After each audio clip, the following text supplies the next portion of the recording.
Tol, kumusta? Ayos lang naman. Mukhang ayos din yung mga halaman mo ah. Nung nakaraang araw lang, nakita kong katatanim mo pa lang yan. Pero ngayon, malalago na. Oo nga baka bukas makakapitas na ako dito ng mga mailuluto ni Mrs. para maiulam namin. Nako, ayos na ayos nga yan. Pero may bako tol, ano nga ba ang sikreto mo at bakit ang ganda ng garden mo? Simple lang naman tol. Pinili ko lang talaga yung mga magagandang binhi. Nakabili ako doon sa may bayan. Kailangan mo rin kasi na masigurado na maayos na tukoy mo kung ano ang mga binhi na tatanim mo. At siyempre, kung gusto mo talaga ng magagandang halaman, kailangan may tiyaga ka rin sa pag-aalaga nito, di ba? Oo nga tol, no?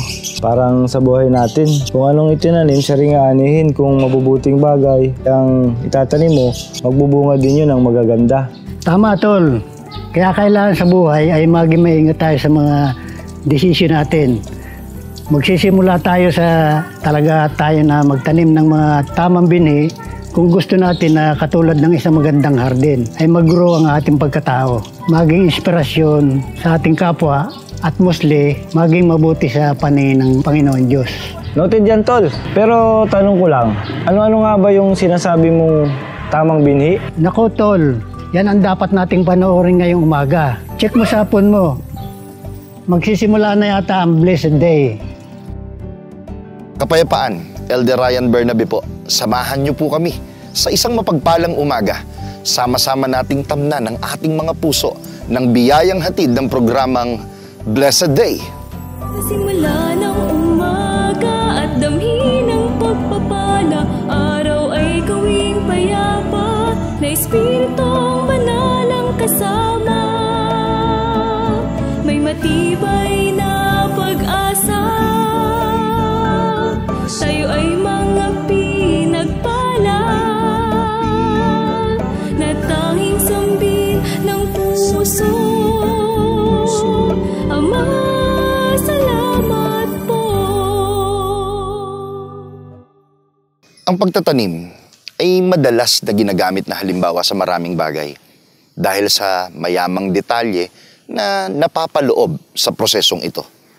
Masasabi natin na ang gawa ng kalikasan, ito ay sapat na pagkukunan ng kumpletong karunungan.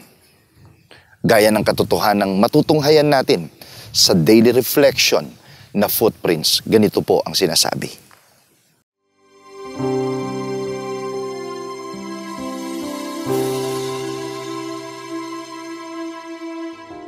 He who goes out weeping, carrying seed to sow, will return with songs of joy, carrying sheaves with him. Psalms chapter 126, verse 6. The parable of the talents teaches that we have to invest in order to profit. The risk involved is far outweighed by the benefit we gain. God is honored and pleased when the talents He gave us bear fruits for His glory. He hates it if He is not glorified because we are afraid to take the risk. The risk we take is a calculated risk simply because if we do the planting and the watering, God will certainly make it grow. He who loves his life will lose it, but he who gives his life for Christ's sake shall gain eternal life. This is an established law since the beginning of creation. He who keeps the seed should not expect to reap anything, for God does not have anything to grow. But if we open our hands and sow seeds, we can expect a harvest in due time. The more seeds we sow, the more harvest we gain. A single seed will produce abundant harvest. It is better to sow than to build. If we build something, soon it will be destroyed and decay, incapable of lasting forever. If we sow, we are trusting God that He will grow and increase it, and will continue to increase it as He promised. So what would it be? Build or sow? Sow good deeds, and it will return to you in abundance. Plant the seeds of truth, and it will grow into faith just like a little mustard seed which can grow to a tree. Give for the works of God generously, and He will return to you pressed down, shaken together, and running over.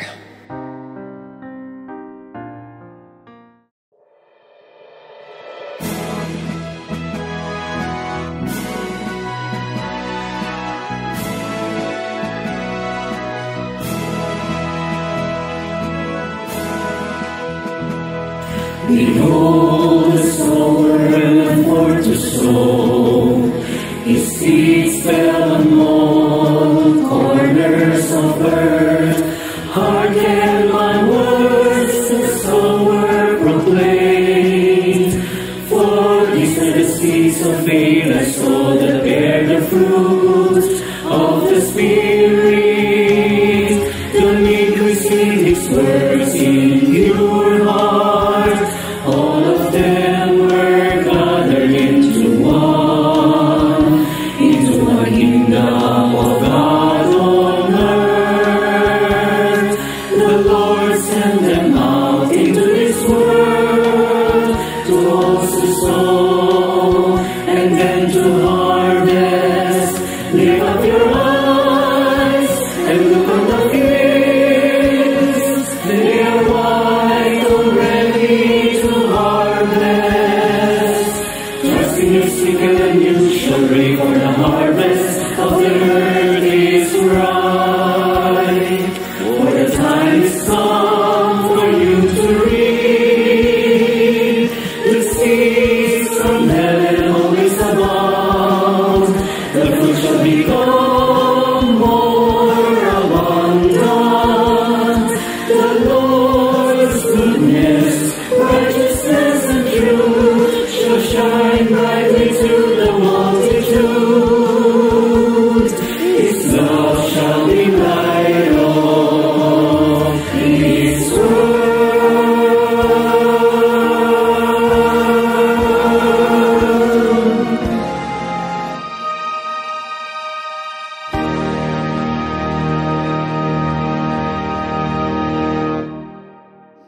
A blessed day to all. Kayo po'y kasalukuyang nanunood ng programang ipinaglilingkod ng kabanal-banalang Iglesia ng Diyos kay Kristo Jesus.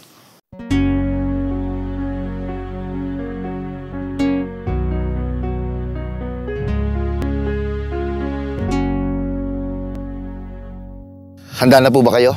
Sana nakahanda na tayong lahat. Ihanda na po natin ang ating pandinig at kalooban. Hayaan po natin na tamnan ito ng mabubuting mga salita na mula sa ating Panginoon. Atin na pong tanggapin ang Elder Jem sa segment na Gabay ng Pamilyang Kristiyano.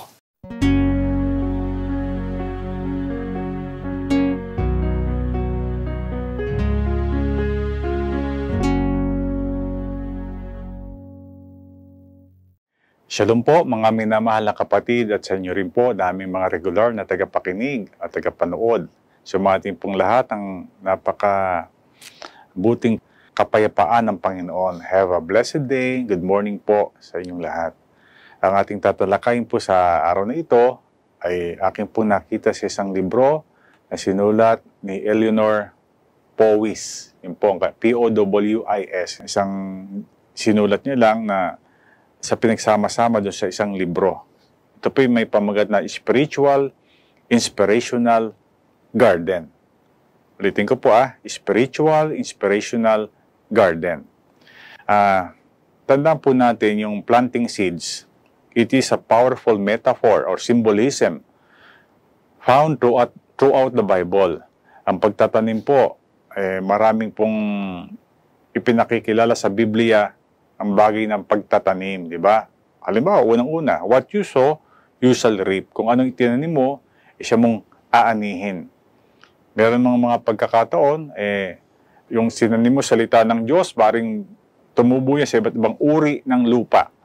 So, madalas po ang pagtatanim, it is a metaphor o symbolism na makikita, mababasa po sa Biblia. Ang dapat po nating maunawaan, it teaches us about growth, faith, and the impact of our actions. So yun po ang mahalaga sa ating mga itinatanim.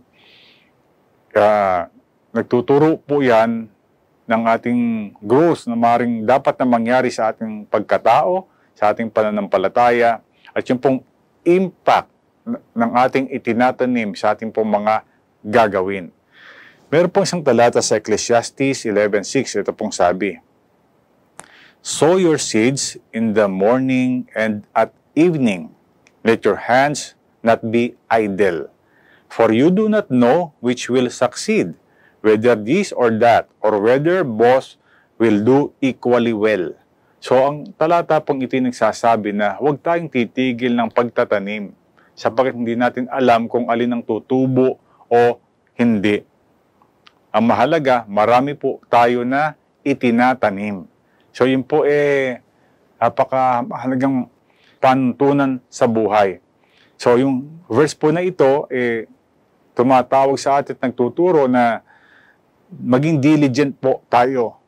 Na tayo po mag-persevere saan man pong ating ginagawa, kung alam po natin yun ay tama at mabuti. Ang talata pong ito ay nag-encourage sa atin na huwag tayong magiging complacent. Ibig sabihin para bang okay na. Parang masaya na tayo, sapat na sa atin ang ating mga ginawa. Lagi po tayong on the lookout na magtanim pa na magtanim at gumawa pa ng gumawa. Makita po sa atin yung continuous effort para po matupad ang ating mga pangarap at mangyari ang mga bagay na gusto nating mangyari sa ating buhay. Tatandaan po natin, yung pong unpredictability ng outcome should not discourage us. Diba? Kung may ginagawa kang mabuti, halimbawa sa mga anak mo, tinuturuan mo sila. Binibigyan mo ng halimbawa sa iyong trabaho, may makasama ka sa trabaho, nag-effort ka para sabihan sila turuan. Pero minsan yung pong ating inaasahan na mangyari, hindi nagaganap. We must not be discouraged. Huwag po tayong mawawalan ng pag-asa na gawin pa rin yung tama at mabuti. Keep on planting seeds. Diba? Seeds of goodness, kindness, perseverance, patience, at sa huli, yun po ay magbubunga. So ano po yung mga bagay na dapat nating itanim? Yung spiritual inspirational garden. Number 1, we must first plant 5 rows of peace. Magtanim daw po tayo ng 5 rows of peace. Ano yung letter P na yon? Kasi letter P, rows of peace. P-E-A-S at letter P din naman. Number 1, prayer. Bilang Kristiyano, tayo dapat na mapanalanginin. At samahan po ng pag-aayuno, pananalangin, and gagabayan tayo, tutulungan ng Panginoon. Maging powerful po ang ating prayer. Number 2, ay dapat nating itanim na P, politeness. Pagiging polite. Ito po yung pagiging respectful, pagiging considerate. So magtanim po tayo palagi niyan, politeness. Number 3, perseverance. Ano ba yung perseverance? Yung po yung pagiging persistent. Hindi ka tumitigil, hindi ka magsasawa. Meron kang tiyaga, meron kang sigasig. At number 4, promptness. Promptness. Habit of being on time. Kasi pag ikaw yung maayos na kausap, meron kang kadil, di ba? Matutuwa yun kasi pinapakita mo, you are respecting him, respecting his time. So be prompt. O pataglayin po natin tinatawag na promptness. And number 5, purity. Ingatan po natin ang ating purity bilang tatay, bilang nanay, bilang mga anak, bilang mga Kristiyano. Mabuhay tayo sa kabanalan at kabutihan. So yun po yung 5 na rows of peace na dapat natin palaging itanim. Pangalawa, alin pang dapat po nating itanim? 3 rows of squash. Pagka sinabi kasing squash, crush, o kaya durugin. Number 1, squash, gossip o gossip. Huwag maging chismoso, chismosa. Huwag mag-usap ng buhay ng may buhay. Number 2, squash, criticism. Durugin, itigil na ang pag-criticize, di ba? Minsan, may mga taong ganyan. Alam nyo, lahat naman ng tao may kahinaan at mga pagkukulang. Halimbawa, may yung asawa, ating mga anak, at tayo rin. Diba, meron tayong mga kahinaan. Hindi po natin pwedeng hanapin ang ating sarili sa kanginuman. Ngayon, kung may kahinaan ng ating spouse, ang ating anak, we should accept it. tanggapin po natin. Kasi habang buhay tayong maiinis, di ba? Mawawala ng interes. Pero pag tinanggap po natin na ganun siya at tayo mag-concentrate sa kanyang mga good points, we will feel satisfied. Matutuwa po tayo and we will find joy. So we should squash criticism. Number 3, squash indifference. Durugin, iwasan na ang maging indifferent. Ano ba pagiging indifference? Yan po yung lack of interest, lack of concern, lack of sympathy. So kapag may kakilala tayo, lalo na sa ating tahanan, di ba? May namumroblema, merong alalahanin. So, huwag tayong maging indifferent sa kanya. Ibang wala tayong pakialam, wala tayong concern o kaya simpatya. So, squash it, mga kapatid, ha? So, yan po. Ang pangatlo nating tatanim, then plant 5 rows of lettuce. Ano yung 5 rows of lettuce? Number 1, let us be faithful to duty. Let's be faithful to duty. Lechugas, lettuce. Let us be faithful to duty. Una, let us be faithful to duty. Kaya meron ka bang ministry sa church, pagbutihin mo yan. Anong duty mo sa tahanan? O maging ilaw ka kung ikaw ay nanay ng tahanan. Nagbibigay liwanag, di ba? Ikaw ay maging haligi. Matibay na masasandigan ng iyong asawa at mga anak. Yung duty natin sa ating tahanan. Pero kung may duty po tayo sa church, be faithful sa ating duty. Number 2, let us be unselfish. Huwag tayong magiging sakim o makasarili. Manapa, maging ano po tayo, selfless. Talagang para sa kapakanan ng asawa at mga anak, ang ating inuuna kaysa kapakanan po ng ating sarili. Let us be truthful. Maging totoo tayo sa ating iniisip at sinasabi at ginagawa sa buhay. Napakamahalaga po niyan, mga kapatid, para respeto ng ating asawa at mga anak ay mapa sa atin maging ng mga tao. Minsan sabi nga, truth hurts. Yung katotohanan, nakasasakit, pero paano kung magsisinungaling ka naman? Mas mabuti nang tanggapin ang masakit na totoo kaysa tayo nambobola lang, di ba? Hindi po tama yaon. Be truthful sa ating pakikitungo sa ating kapwa, walang pagpapakunwari. Lahat mahalaga sa atin, wala tayong di-discriminate. Hindi yung iba yung pakitungo mo sa asawa mo, iba yung pakitungo mo sa yung kapwa. Meron pong ganyan Hindi po ba? Dahil sa pagiging familiar na sa asawa at mga anak, may pagkakataon, mas respectful pa sa ibang tao. Mas makatotohanan pang pakikitungo niya sa ibang tao kaysa sa kanyang asawa. So maging makatotohanan po tayo sa ating mga ginagawa. Pangapat na dapat itanim na lettuce. Let us follow Christ. Sundin po natin ang Panginoon sa kanyang mga iniwang halimbawa. Kababaan ng loob, forgiveness, kindness, gentleness, pagtulong. At number 5, let us love one another. Magmahalan ng buong pamilya. Mag-asawa, mga anak, magkakapatid, magkakamag-anak. At maging sa church po, sa ating samahan sa church. At maging sa opisina. I-encourage po natin na magkaroon ng mabuting pagtitinginan, samahan. Huwag magkaroon ng toxic environment. Diba? Kasi pagka toxic environment, parang gusto mo nang umalis mag-resign. Lagi tayong bumuo ng isang environment na madarama, sumasa atin ng Panginoon. Number 4, na dapat po nating itanim sa ating garden o inspirational garden. No garden is complete without turnips. Turnips. Number 1, turn up for church. Punta kayo palagi sa pagsamba. Pangunahan natin ang ating mga anak at be prepared. At meron tayong goal pag sumasamba to become a better person. Mabago ang mga pag-uugali. In other words, to be transformed. So, number 1, turn up for church. Number 2, turn up with a smile. Laging masaya, may ngiti sa labi. Maaliwalas ang mukha para ma-encourage ang ating mga makakasalubong, lalo ng ating mga kasambahay. Number 3, turn up with new ideas. Alam niyo po, mahalaga ito sa pamilya. Ano yung mga new ideas na pwede natin gawin sa ating buhay para maiwasan na magkautang, para lalo tayong guminhawa, at maging maayos ang ating pagsasama-sama. Turn up new ideas. Maging sa trabaho po yan, maging sa church. Hindi po pwede na lagi natin gawin isang bagay na ang dulo ay ganun pa din. If we wanted to have different results, di ba? We must form different ideas. Pangapat, turn up with determination to make everything count for something good and worthwhile. So yun po, we should turn up na meron pong determinasyon talaga na gawin kung ano yung tama at makabuluhang bagay sa buhay po natin. Huwag nating aksayahin ang ating panahon, ang ating pagkakataon. Huwag po nating sasayangin. Panahon sa pamilya, panahon sa asawa at mga anak, yung panahon mo sa trabaho, at panahon sa ating ministry. So make a determination to make everything count for something good and worthwhile. And number 5, turn up prepared to serve the Lord wherever He needs you.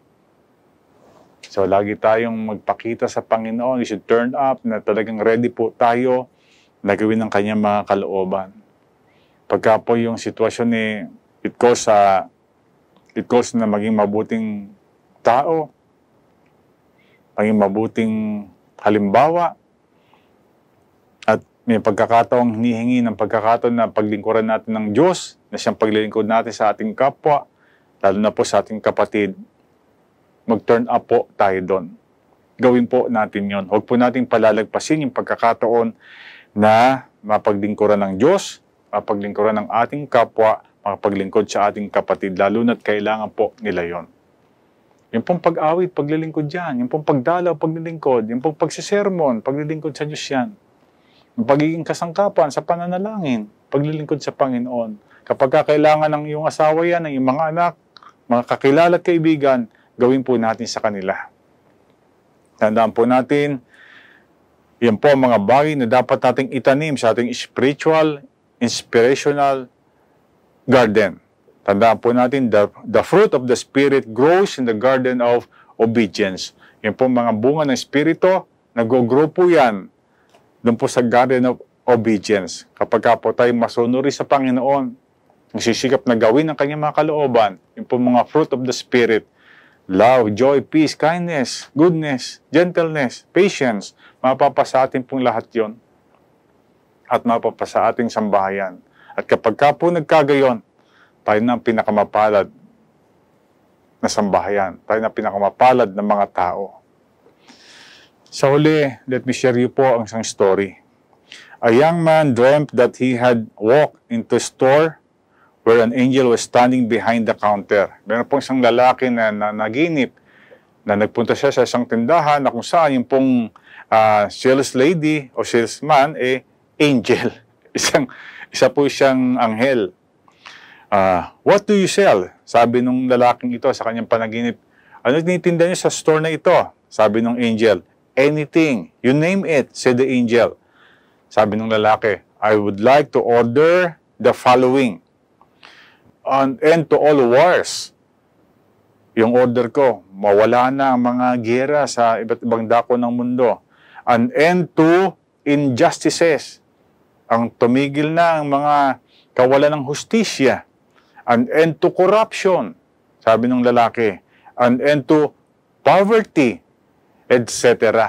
Yung mga bagay na hindi magandang nangyayari sa mundo, yun po ang ino-order ng lalaking yaon. Pero the angel interrupted him. Pinatigil siya. Hindi mo naintindihan ang aking sinabi sa iyo, sabi ng angel kanina. We don't sell fruits and finished products in this store. Hindi kami nagtitinda ng finished product na sa store na ito. Kaya sinabi mo na tumigil ng war, tumigil ng corruption of poverty. We sell only seeds. Nagtitinda lang kami ng mga butil o mga seeds. Ano po ibig sabihin ng kwentong yaon, mga kapatid? Gusto ba nating mabago ang mundo, mabawasan yung corruption, mabawasan yung kahirapan? We should plant seeds of good things. Di po ba? In our own little way. Kasi minsan limited ang ating network, ang ating kakayahan. Pero mismo sa ating tahanan, mismo sa ating pong environment, sa ating paligid, we should plant seeds of righteousness, of good deeds, good examples. At yun po yung maaaring magkaroon ng magandang impact sa mas malawak na maaari pong maapektuhan ng ating mga itinatanim na mga kabutihan. We need to speak when we saw injustices.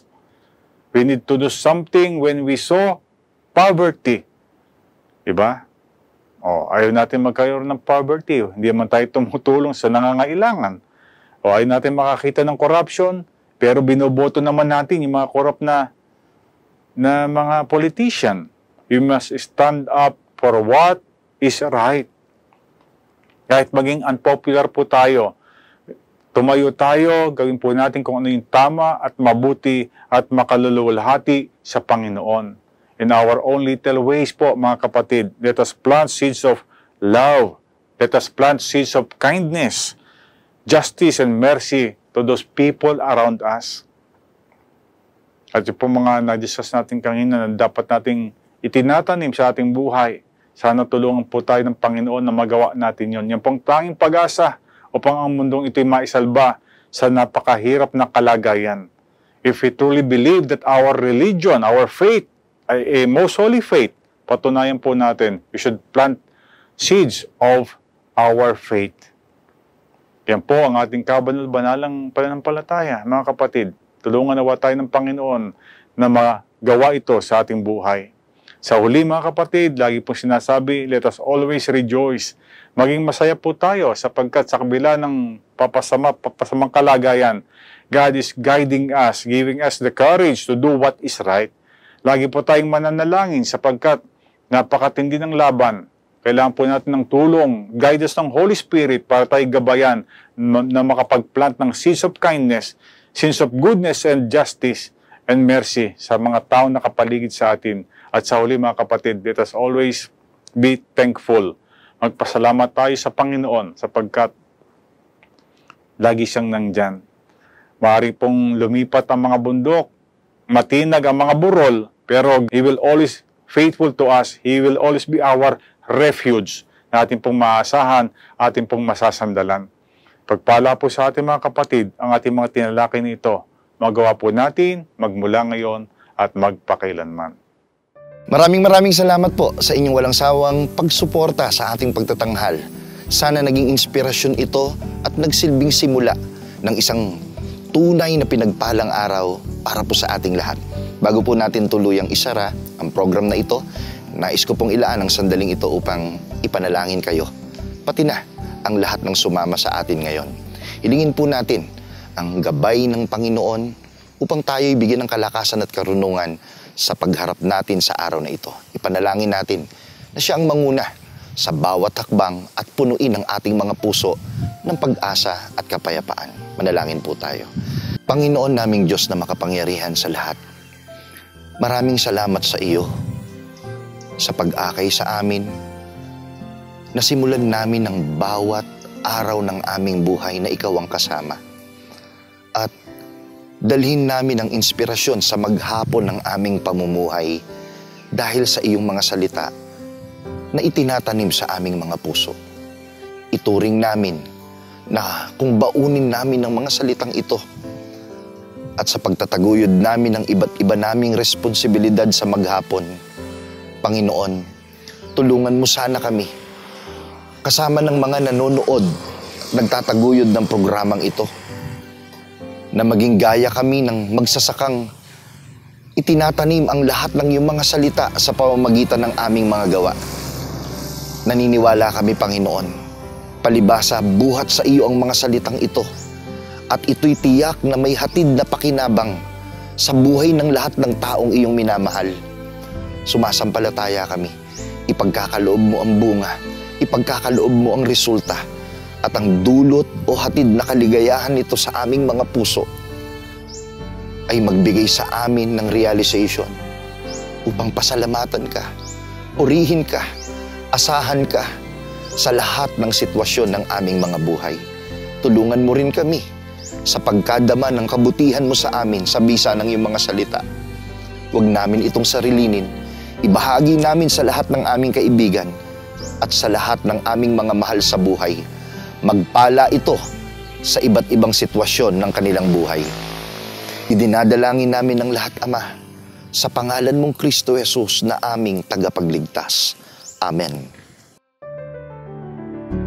Maraming salamat po sa inyong pagtangkilik sa palatuntunang ito ng kabanal-banalang Iglesia ng Diyos kay Kristo Jesus. Kung nais po ninyong mapanood ang iba pa naming programa, mag-subscribe sa ating YouTube channel na The Most Holy Church at bisitahin ang aming Facebook fanpage na MHC Media. Upang lubos po ninyong makilala ang kabanal-banalang Iglesia ng Diyos kay Kristo Jesus, bisitahin ang ating official website na www.mostholychurch.com. Para naman po sa inyong katanungan, prayer request o libreng Bible study sa inyong tahanan, i-post lamang ang kahilingan sa comment section ng programang ito. Maaari din po kayong tumawag o mag-text sa mga sumusunod na numero. Sa Smart o Talk and Text, 0909-555-5009. Sa Globe o TM, 0926-383-0454. Sa Dito SIM, 0991-419-2027.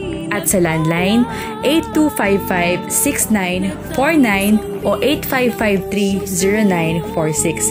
Maraming salamat po. Salamat.